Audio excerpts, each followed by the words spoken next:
Even this morning on breakfast, we're hearing different things. It is all about these things, isn't it? Face coverings and where we should wear them, and it varies around the UK. So in England, you have to wear them on public transport. In Scotland, you have to wear them on public transport and in shops. In Wales, the guidance is a little looser. It is more guidance rather than enforcement. And in Northern Ireland, you're meant to wear them on public transport. Is it confusing? Well, yes, it is, because of the different situation around the UK, but also the different advice we're hearing in England from government ministers based at Westminster. Here was Robert Buckland, the Justice Secretary, on breakfast in the last half hour. I think carrying one with me and wearing one into a supermarket is a good idea, and I think, frankly, the best thing to do is to carry on wearing it. I think if the supermarket is very busy, then wearing it is absolutely sensible. I think people can be trusted to have the good sense to make the judgment call. And if one has gone into a supermarket very early in the morning and there's nobody around, well, that's one thing. But I think the point is, where you come into close contact with people, you want to give them the confidence that you are doing everything you can to prevent inadvertent transmission of this disease.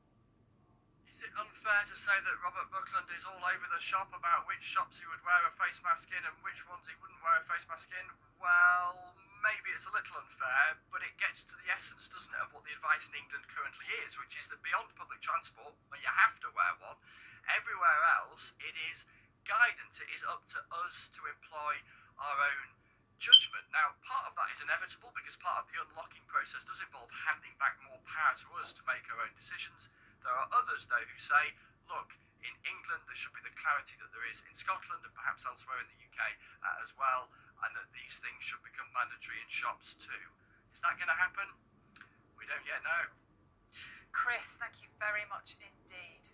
And this is something that Robert Buckland said as well, isn't it? They're constantly looking and reviewing this advice. So many comments on this today. Some people feel very strongly, as Chris sort of told you about those sort of polarised two views. Anthony's got in contact to say they should be mandatory. Clarity is key. Kel says, should have been compulsory from the start and probably a bit late now. I would need also to see a huge campaign of adverts showing us exactly what to do, where to wear them, for clarity for the public, says Kel. I've got a good one from Hillary. She's emailed us. She says, for goodness sake, will the government make a decision and tell everyone to wear face masks in enclosed spaces at least?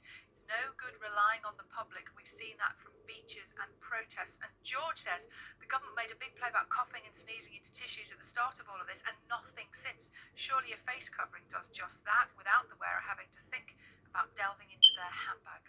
Other side of things, someone who calls himself seriously fed up says, absolutely not.